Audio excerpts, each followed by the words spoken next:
So the United States is so keen on appeasing Iran that it's enabling Iran to endanger world oil prices, world commodity prices by attacking directly a shipping lane through which 40% of the world shipping goes. And this is unbelievable. This is an attack on the US economy. This is an attack on the global economy. It's not just an attack on Israel. And yet the United States is playing along with Tehran's line and pretending that what the Houthis are doing they are attacking shipping only to Israel. This is just not true. What does the word ally mean to you? I want you to think about it. Think about what that means, even when you talk about your own friends or about your neighbors or about your family. But when you think of the word ally, what does that mean to you? Here's one definition from Webster: a sovereign or state associated with another by treaty or league. That is what we have with Israel. We are tied in. And not only from what the definition of Webster's dictionary states, I mean, that's just on its surface, common sense, but what that means deep down when you're dealing with adversaries in the same region that want to target us as well. When you have one true ally in a region where your enemy exists, and that being Iran and other proxies of the Iranian government that are focused in targeting us. Just look at what happened in Moscow. Look at what Islamic State has done. And although they are harbored now in Afghanistan, which we gave them like the best spot, to train and build their weapons and start recruitment efforts there, they exist in the Middle East as well. We need Israel. We need Israel. And what happened to Israel really could happen to us too, in a different way. The October 7th attack that took all of those innocent lives and what has subsequently followed for Israel. We can't abandon that relationship. Here is what the definition didn't say from Webster's: a sovereign or state associated with another by treaty or league, unless it is unpopular with Arabs in Michigan or in Minnesota, right? Unless. I mean, look at Dearborn, Michigan. Look at how the Democrats acquiesce consistently. And we've seen that even in Europe. We've seen it in London, right? Look at what's happened there. Look at what's happened in the Nordic countries as well. Look at what's happened in Germany when you acquiesce.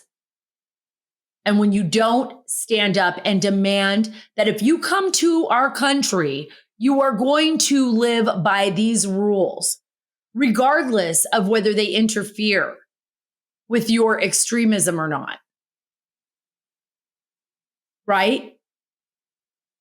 This is about the United States of America. When my mother left Cuba, she did not come here expecting that every single American that was around her, follow her cultural ways or eat her cultural food. I mean, it was there. It's great. You can appreciate it, or follow her political background.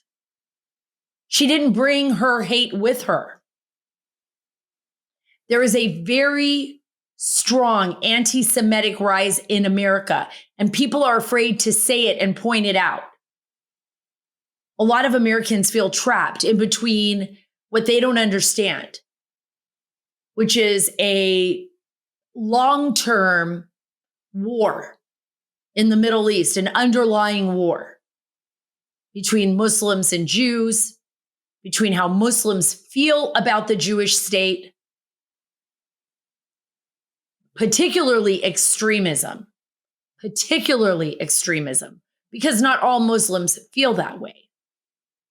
But when it comes to extremist actions, yes. And we're starting to see the spread of that. And we saw that in polls, actually polls in the well, I like to say in the territories, West Bank, Gaza, where we saw roughly 80% of the Palestinian people in Arab polls say that they tacitly and fully supported what happened on October 7th in Israel.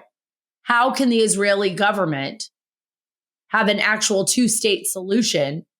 So ridiculous, when the state that the Democrats are trying to force down Israel's throat and the prime minister's throat right now would be an absolute enemy state that would want the annihilation of Israel.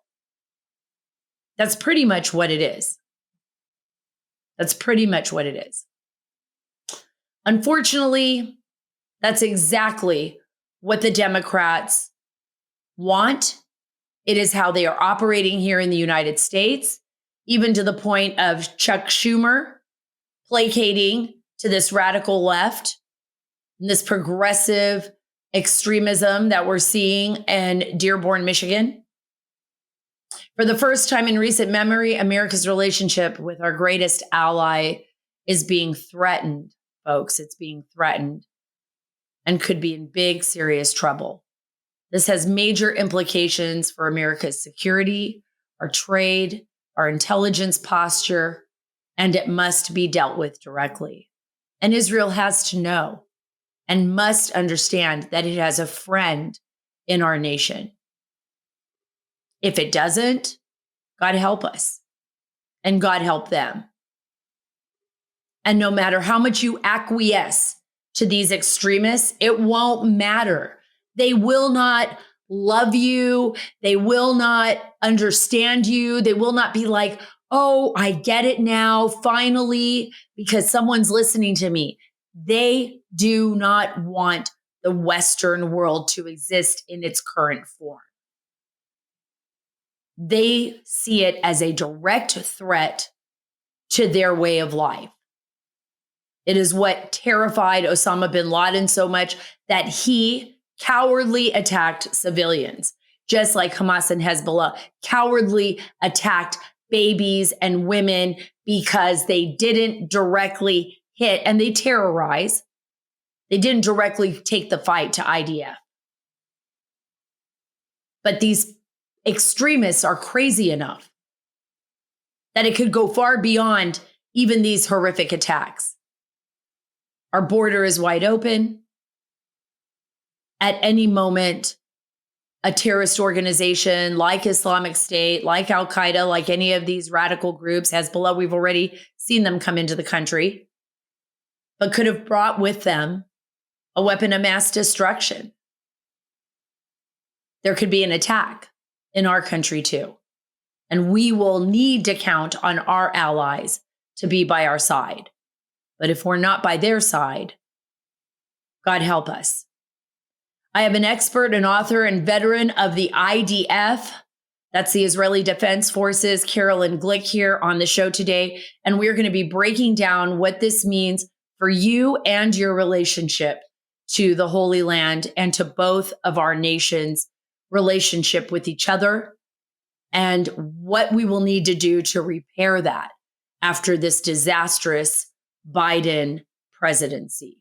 God help us that it doesn't extend past November. This administration wants you taxed to the brink, under the thumb of the IRS and controlled with a digital dollar. That's why thousands of hardworking, patriotic Americans, including myself, are turning to Goldco. Listen to the current offer. Get a free 2024 Gold Kit and learn how to possibly get $10,000 in bonus silver as a listener of this show. I tell you all the time, diversify your money. You don't want to leave it all in one place.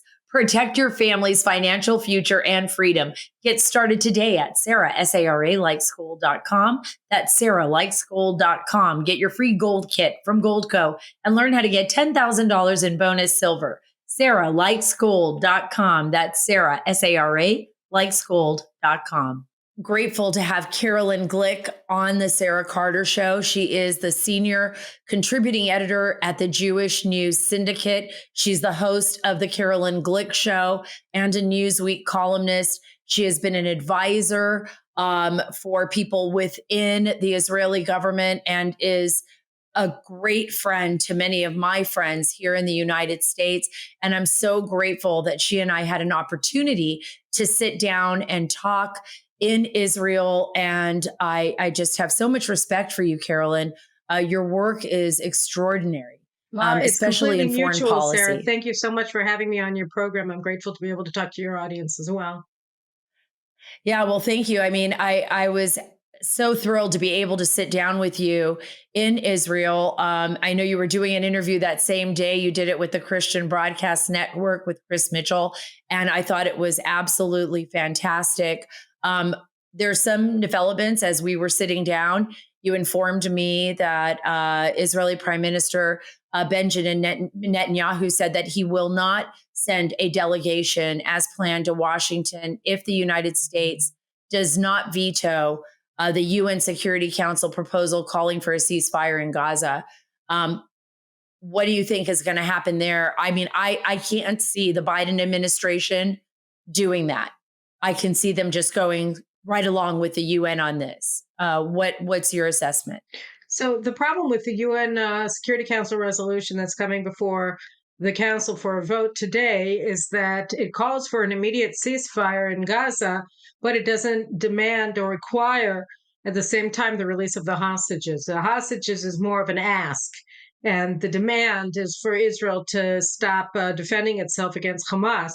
And given the stakes, that what they're saying is it's essentially a Security Council resolution requiring Israel to lose the war, not only not to defeat Hamas militarily in Gaza, but to end the war without recovering our hostages. So this is something that Israel simply cannot accept. And if the United States goes along with this resolution, it means that the United States is simply siding with Hamas at this point in the war, in which case the delegation that's supposed to be going to Washington today is supposed to be going to Washington to explain to the Americans why it is that they're wrong to oppose an Israeli ground operation in the town of Rafah, which is the last Hamas outpost controlled area in Gaza, which is along the Egyptian border. So it's also a strategic position for Hamas. They have 4 battalions there. Most of their leadership is assumed to be there.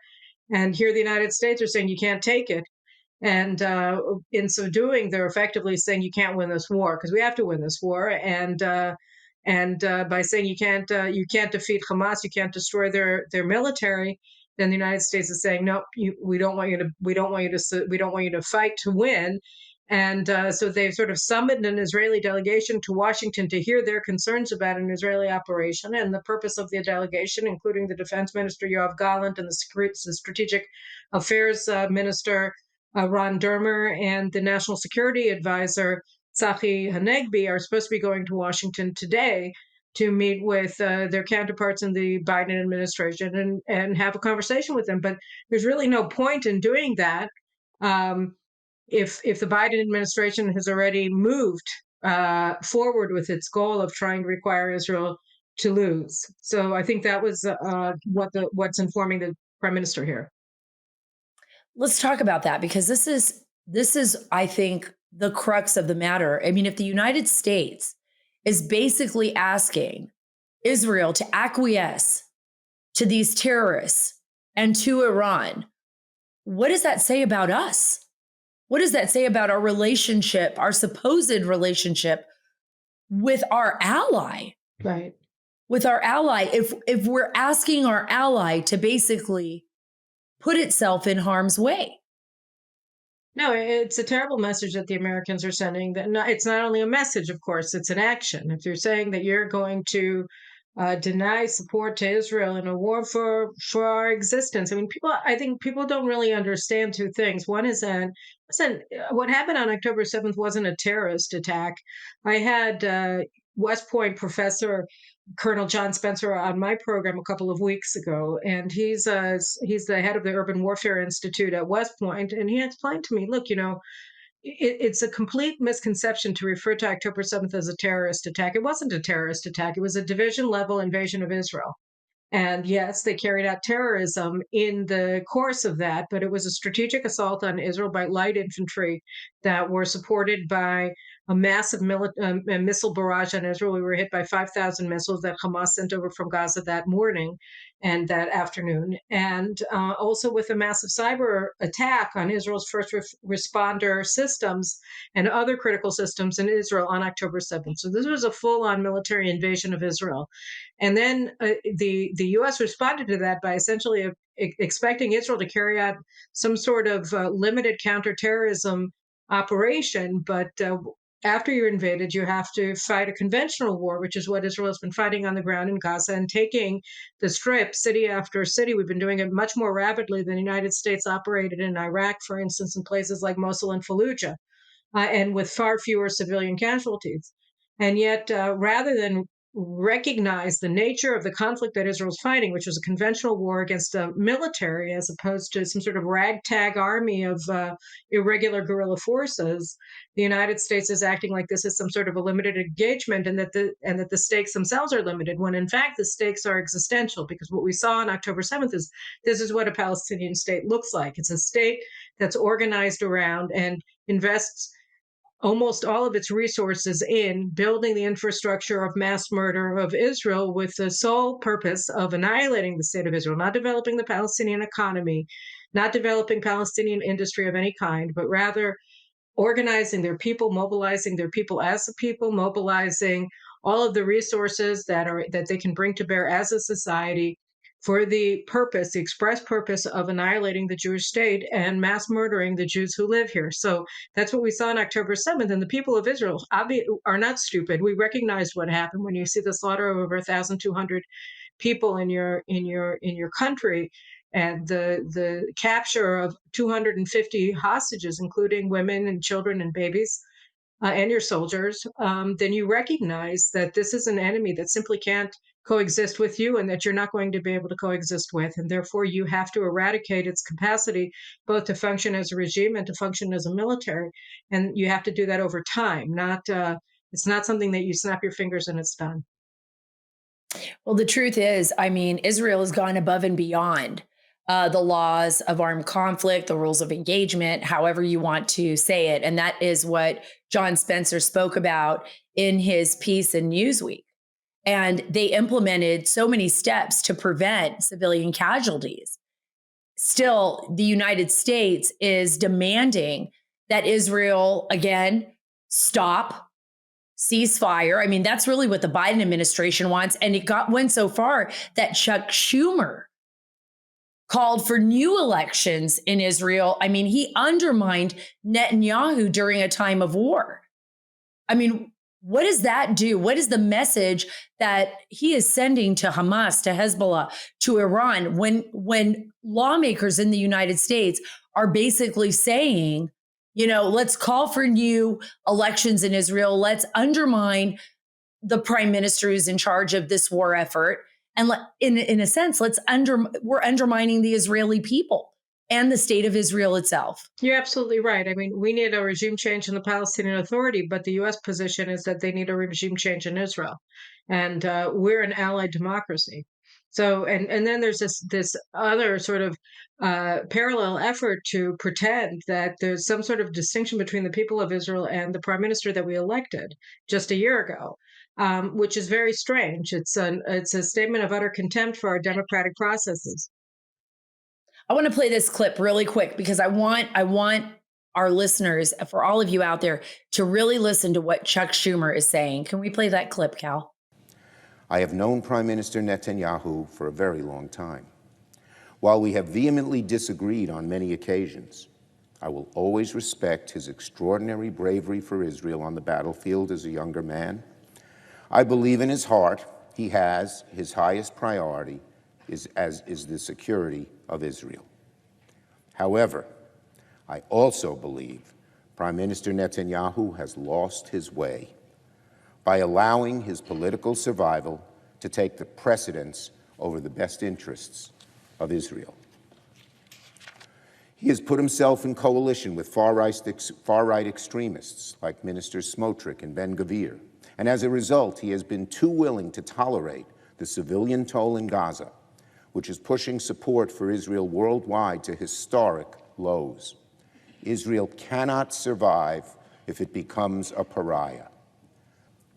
As a lifelong supporter of Israel, it has become clear to me the Netanyahu coalition no longer fits the needs of Israel after October 7th. The world has changed radically since then, and the Israeli people are being stifled right now by a governing vision that is stuck in the past. At this critical juncture, I believe a new election is the only way to allow for a healthy and open decision-making process about the future of Israel.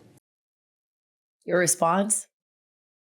It's such a shocking statement because, whether people like Prime Minister Netanyahu or don't like Prime Minister Netanyahu, and the polls are all over the place with that. Some polls show that he's wildly popular, at least much, much more popular than any of the other contenders for his position by between 12 and 24 points, depending on who you're talking about.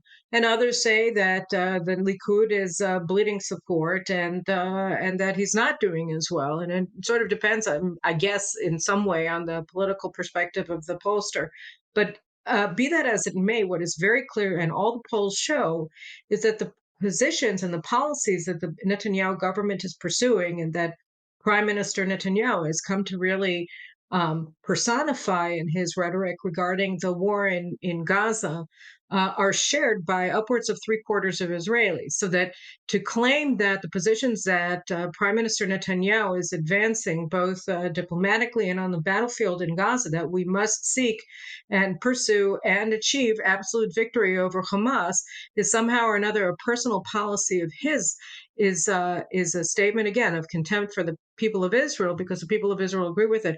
And one of the things that Senator Schumer said as well, not in the clip that you showed, was that he was talking about how everybody understands after October 7th that we need a Palestinian state, which is the exact opposite of what the people of Israel think. Again, you have upwards of 3/4 of Israelis who oppose that completely and see absolutely no future for a Palestinian state west of the Jordan River, because what we saw on October 7th is what happens when you have a Palestinian state. The Palestinians have been completely sovereign in Gaza since August of 2005, when Israel removed all of its civilians and all of its bases and all of its military personnel from the Gaza Strip, lock, stock, and barrel. Since August of 2005, Israel has had no presence whatsoever in Gaza, and they have used that time, those 18 years, to build themselves a state, a mini state, albeit, but a completely sovereign state with control over an international border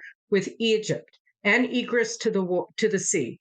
And what they built is a murder factory. What they built is a society that was organized solely around the principle of the annihilation of Israel and the genocide of the Jewish people.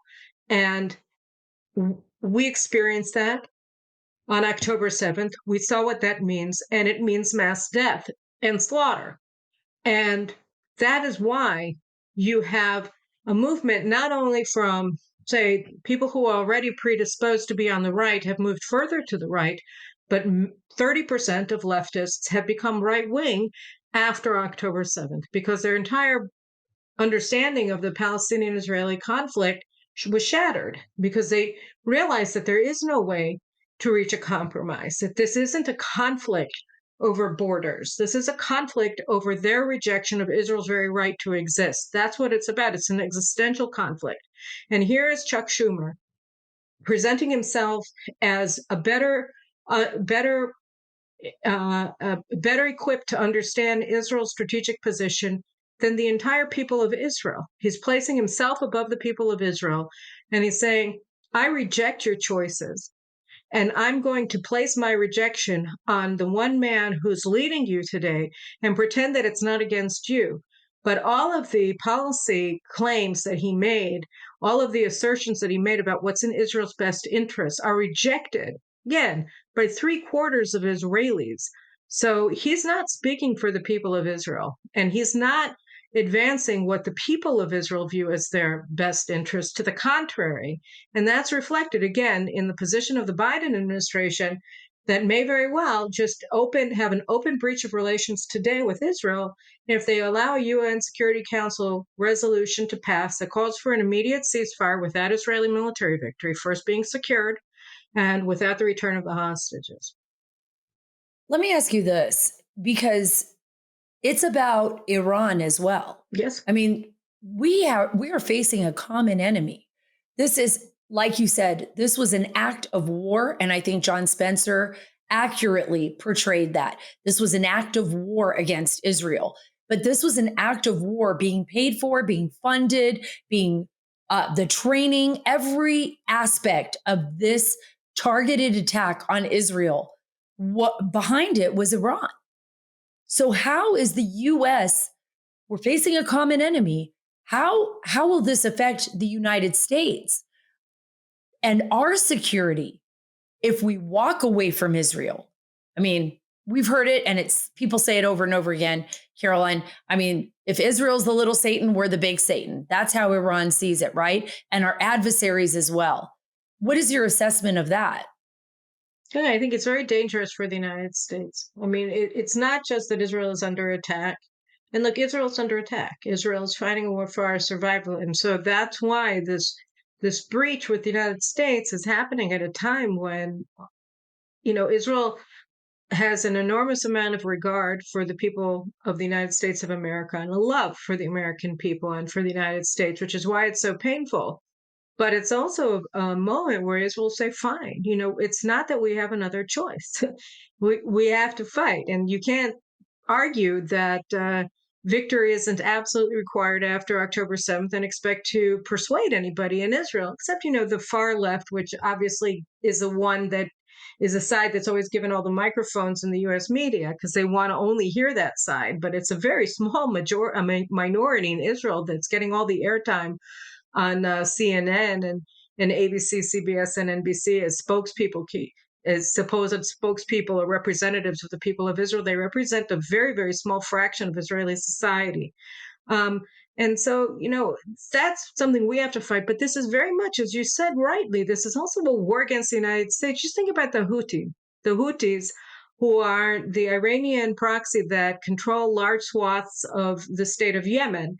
And Yemen controls one of the key waterways, the Bab el-Mandab, that controls all shipping from the Red Sea into the ocean. And so this is both the Mediterranean Sea and also the Atlantic, the Indian Ocean. And so when you look at this and you see that this is something that concerns 40% of the world's shipping, and the merchant ships that are going through the Bab el-Mandab are now under open attack by the Houthis, who again look like a ragtag army of primitive tribes or whatever, but they are armed with some of the most advanced shore-to-ship ballistic missiles known to man, and they're attacking effectively through the direction of an Iranian spy ship that is just anchored in the middle of the Red Sea.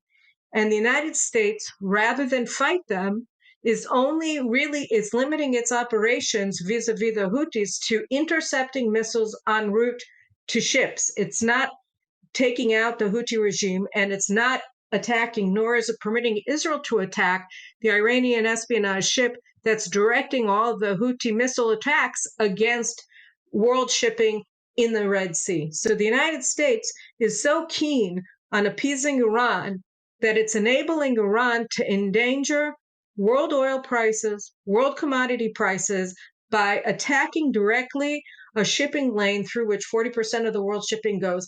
And this is unbelievable. This is an attack on the US economy. This is an attack on the global economy. It's not just an attack on Israel. And yet the United States is playing along with Tehran's line and pretending that what the Houthis are doing they are attacking shipping only to Israel. This is just not true. It's not even an optical illusion, because the country that's most directly impacted by the Houthis' war, their missile war in the Red Sea, are the Egyptians, because it goes from the Bab el-Mandeb to the Suez Canal to the Mediterranean Sea. That's how the shipping goes. And so when you're blocking that mouth, when you're blocking that route for maritime travel, you're directly threatening the economy of Egypt as well, which is much weaker than the Israeli economy is. We have a port on the Red Sea in Eilat, but we also have ports on the Mediterranean Sea. So we're not completely beholden to the Houthis the way that the Egyptians are. And here's the United States limiting its operations to intercepting missiles, which is a joke. I mean, it's perceived by the nations of the region, first and foremost Iran, as a completely unserious position to be taken by the U.S. military. You know, I love Mike Lindell, love My Pillow. And right now, the Giza Dream Sheet sale, queen size sets for $59.98, king size sets for only $69.98. Remember, use promo code Carter at checkout to get access to these great deals. And I'm so glad that I did, because my kids are over for spring break and we have new sheets on everybody's bed, the guest bedrooms, the kids' rooms. So you want to be ready. You want to be prepared. Get your Giza Dream Sheets now. Go to mypillow.com/Carter or call 800-685-7221 today to get the Giza Dream Sheets queen size for $59.98 or king for $69.98. Call 1-800-685-7221 or go to mypillow.com/Carter. Promo code Carter, C-A-R-T-E-R. Again, mypillow.com/Carter. Promo code Carter, C-A-R-T-E-R. The question then is, the United States, we have seen targeted strikes by the IRGC, by the Iranian Revolutionary Guard Corps. I mean, and we have responded to that, but it's been kept very hush hush, especially in Washington. They don't want to say this is Iran striking us. They don't even want to say we're at war with Iran, even though I think tacitly we are, and very overtly in some cases. Why do you think that is? Because I think that the United States desperately doesn't want to, I mean, the Biden administration, not the United States per se, the Biden administration does not want to fight a war in an election year. And so they're trying to cut deals with the Iranians any way that they can. That's what they've been doing with Lebanon. That's what they've been doing with Gaza, trying to pretend that this is all about Israel and Hamas and not about Iran and not about Hezbollah and not about the United States, and separating themselves away from Israel in order to isolate Israel and blame Israel for others' aggression against it, specifically, as you mentioned, Iran and all of its proxies, including Hamas. And it's a problem because this isn't going to secure U.S. interests. It's not going to secure U.S. personnel in the region. As you said, 3 American personnel were killed in Jordan by Iranian proxy forces that attacked their position, that attacked their base in Jordan. And rather than contend with the problem, the United States has reportedly made a deal with Iran that essentially said, we're going to force Israel into a ceasefire, and in exchange, you're going to stop attacking us. So we're going to force Israel to leave the war to your proxy, and in exchange, you're going to leave us alone for a while. Even after the deaths of the three U.S. military personnel, I mean, it's devastating. I mean, during the Trump administration, there seemed to be a massive push towards progress in the region, as well as security, as well as economic. You know, America moved the embassy. President Trump kept his promise. The historic Abraham Accords were signed, but we saw how quickly that dissolved. Do you think foreign policy in this modern day and age, and especially when we have such progressive, radical left Democrats, do you think it's going to be impossible to sustain our foreign policy with our allies? I mean, with turnovers and presidencies, or do you think it'll be possible to rebuild our relationship with Israel again and make it sustainable through both political parties that we have in the United States? I think the best way to build a sustainable alliance between Israel and the United States, and I dare say that this is the case as well with Saudi Arabia and with American allies throughout the world, not just the region, is for the United States to support, as President Trump did during his term in office, the empowerment of its allies, that the United States has allies, something that, for instance, China doesn't have, is a testament to the power of America's partners to also stand up and to fight for the things that are important to both countries. And so I think that from the American perspective, the best thing to do for Israel is to help us wean ourselves off of dependence on American military supplies and other things, and enable us to have the time, the lag time, to rebuild our domestic military industrial capacity so that we'll be able to defend ourselves regardless of who's in the White House at any given moment. And I think that the stronger that Israel is, the more secure U.S. interests are, so that whoever is prime minister here, whoever is president in the United States, Israel will be able to defend itself. And in so doing, since we have the same enemies, Israel will also be defending the United States. And I think that if we're looking towards a second Trump administration, that if I were navigating U.S. policy in this regard, I would be moving away from dependency and towards strategic partnerships between our two countries for the benefit of both. And I think that that's something that can weather whatever the political vicissitudes of U.S. electoral politics may be going forward. And I think that certainly is a perspective that, and I've never heard anyone but you actually bring that up, even when I was in Israel, allowing Israel to rebuild her manufacturing, her forces, and her capabilities as far as logistics and resources to defend herself, but continue that strong relationship with the United States.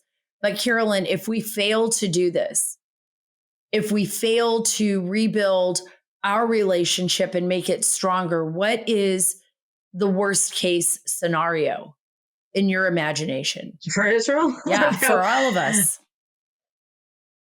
That we lose the war and then we lose everything.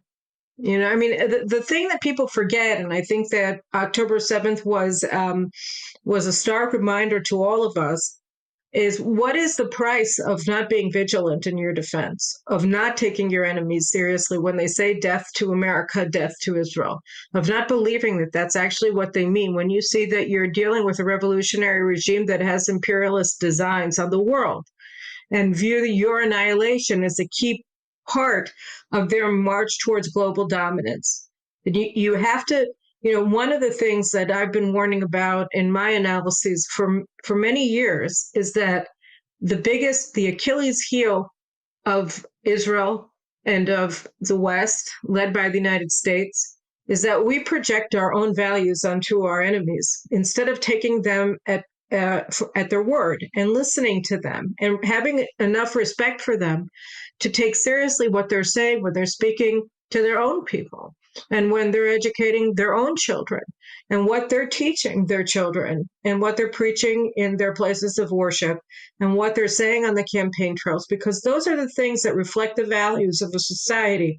And those are the things that you can trust more than what they say in English when they're talking to American presidents or to visiting dignitaries or to CEOs of major corporations. You have to listen to what they say when they're speaking to their own people, because that's where you understand what their true intentions are. And for years, we preferred to listen to the sweet nothings that they were whispering in our ears.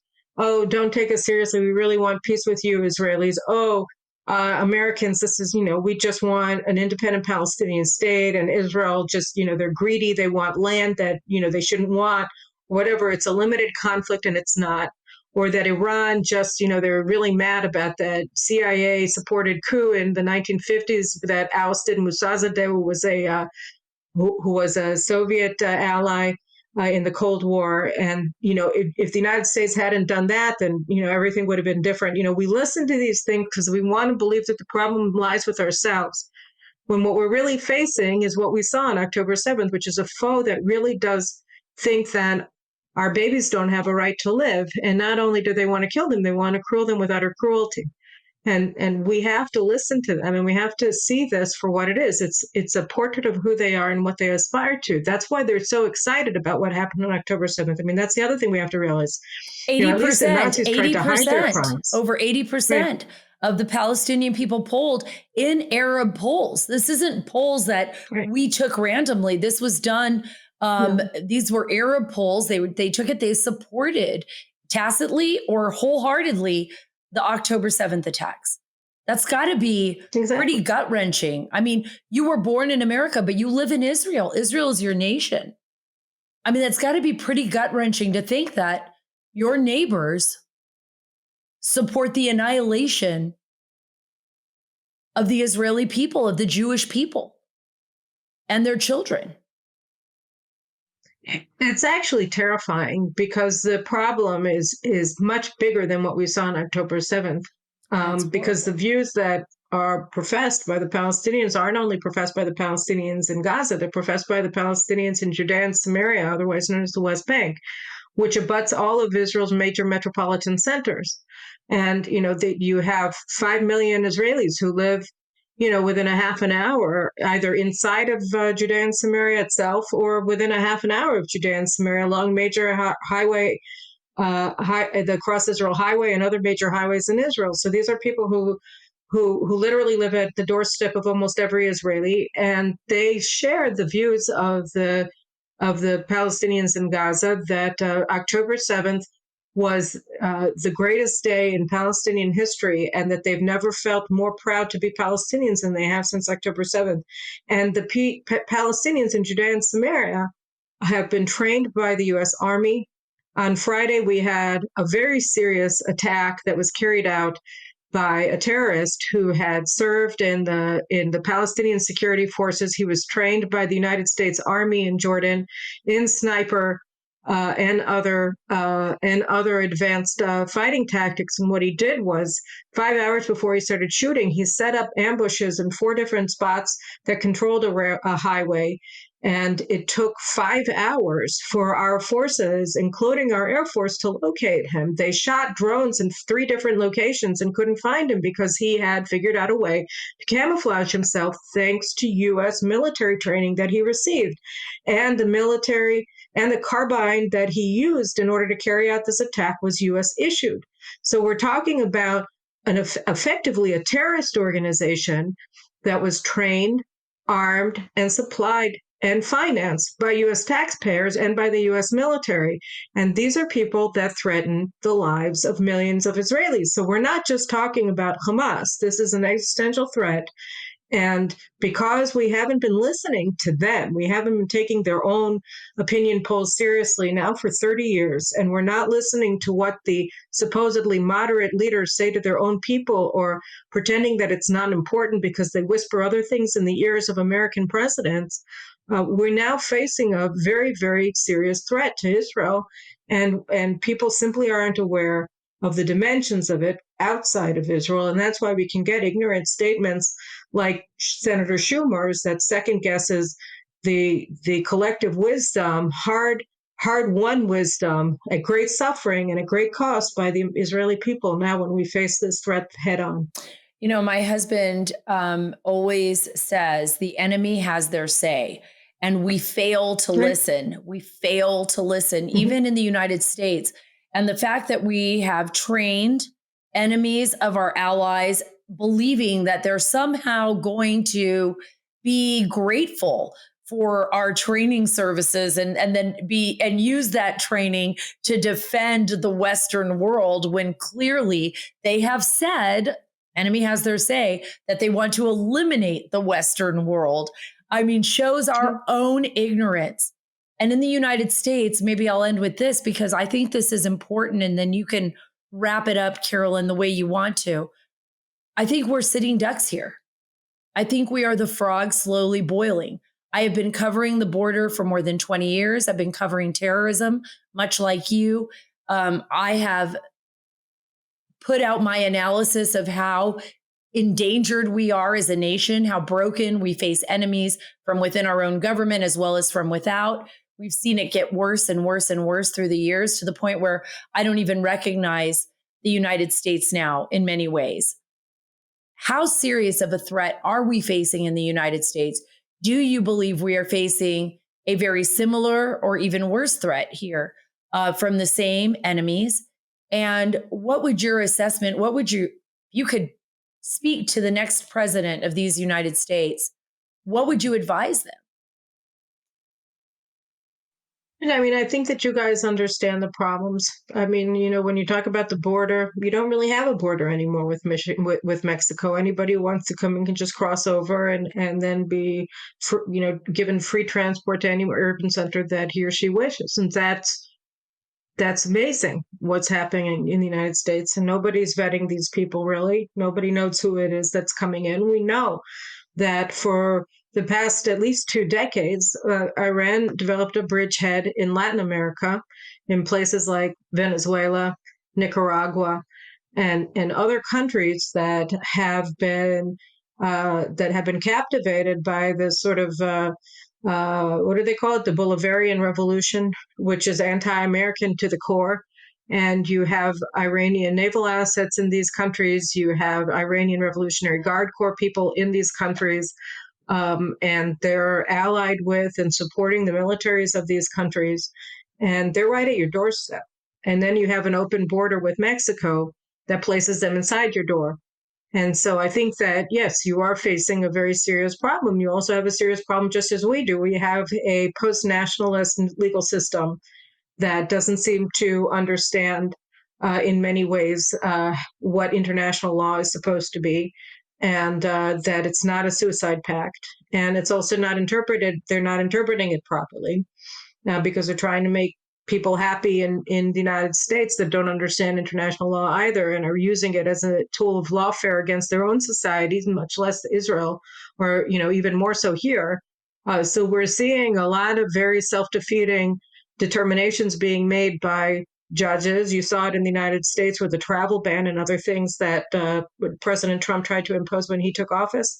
But yeah, you have to see who's inside of your country. You have to understand who they are, and you have to be able to remember what your values are, whether you're Israeli or American, and the purpose of your society to begin with. Because if you lose sight of that, then you don't remember that you're supposed to defend yourselves. You don't remember what it is you're supposed to defend.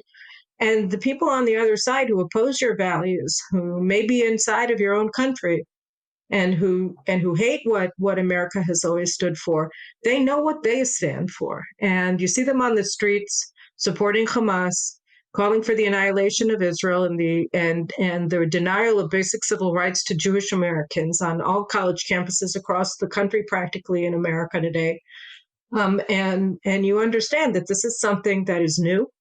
It's something that you've seen, but in much smaller doses for the past couple of decades. But that this new velocity of the hatred, the new ferocity of the hatred, this is something that has to be dealt with because it very much endangers everything that America has ever stood for. And I think that President Trump he was much more able than other presidents before him to contend with this threat. But I think that the American people have to be a little bit better versed in remembering who they are and what makes America so great. Right. And if we all rely on just one person to do that for us, that could be detrimental as well. I want President Trump to be in office in November. I want to see him win. And I want our nation to move forward and our allies to feel reassured again. But it's going to be up to each and every individual in these United States to speak up and speak out and educate ourselves and hold our lawmakers accountable. Because frankly, if we're relying on one person, that's pretty frightening. We're going to watch our nation disappear. This is why it is so important that I think I want to bring you back on the show, Carolyn. I want people to be educated. I want them to understand how vital our relationship is. This isn't just about aiding an ally with some money for this or that. This is about an existential fight for both of our nations, one that is very real and one that is very frightening, frankly, when you have enemies that have access to weapons of mass destruction and who have the capabilities and frankly, that we've allowed them to have. Thank you so much for being a part of this show, Carolyn. I can't wait to get back to Israel to spend time with you. And I look forward for you coming to the United States and speaking here and educating people in the United States as to why we need to work together. Again, come back on the show anytime. Oh, I'd be happy to come back. Thank you so much for having me, Sarah, and God bless you and your audience, and happy Easter to all of you as well. Thank you so much, Carolyn, for coming on the Sarah Carter Show. Folks, if you want the latest and the greatest, you want to meet the movers and shakers of the world, you're going to listen to the Sarah Carter Show. Please make sure you are subscribed to the show on your favorite podcast app. It helps us keep the show free, and it really gives us a boost in our algorithm. That's really important. If you are watching on Rumble or YouTube, give us a like and a follow as well. Thank you so much. Follow me on Truth at Sarah Carter Official, on X at Sarah Carter DC, and on Instagram at SCarterDC. God bless you. God bless the great state of Israel. God bless our nation, and God bless Texas.